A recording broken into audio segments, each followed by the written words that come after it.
দেখো আমার টার্গেট কিন্তু তোমাদেরকে বাস দেওয়া। এখন তোমরা যদি বুঝায় দেওয়া, এখন তোমরা যদি বুঝে না নিতে পারো এতে কিন্তু আমার কোনো দোষ নাই, ঠিক আছে?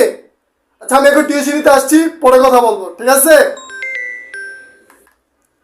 আরে জান, আরে দাঁড়াও রে বাবা, আমি বাসায় এসেই তোমাকে খেয়ে ফেলাম, খারাপ। ওই টিউশনিতে আসছি, ঠিক আছে? Accounting is an information system that identifies. আরে রাকিব তুমি কি করো? ঘাস খাইতাছি।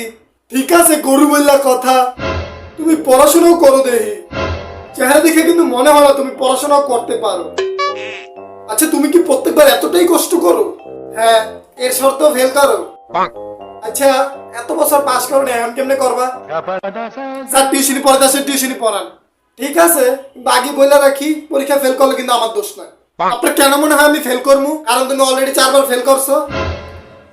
পড়া শুরু করি আমরা। ঠিক আছে, কিন্তু আগে একটু এসিটা ছাড়ো, অনেক গরম লাগতাছে। নাইগা কি হলো স্যার? এমন কিছু না, জাস্ট ভাবছিলাম তোমার আব্বা হয়তো অনেক বড় লোক, মানে এখন দেখি কি দেখেন গরিব। এক কাপ চা তো দিতে পারো, দাও।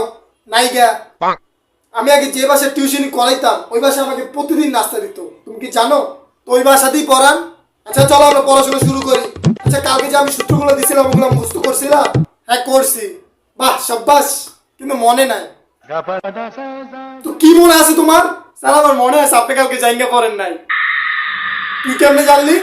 স্যার আপনি যখন কালকে কলম উড়াইতেছিলেন না, আমি তখনই দেখছি। আই হায়, এর লিগেই তো কই কালকে আমার দিকে সবাই তাকায় আছে। আমি তো ভাবছিলাম আমার দেখতে খুব সুন্দর লাগতেছে, হ্যান্ডসাম লাগতেছে। এই ব্যাপার, আর তুমি আমরা বলো নাই কেন? এখন স্যার আপনার এটা ছোট, আমি কেমনে বলি?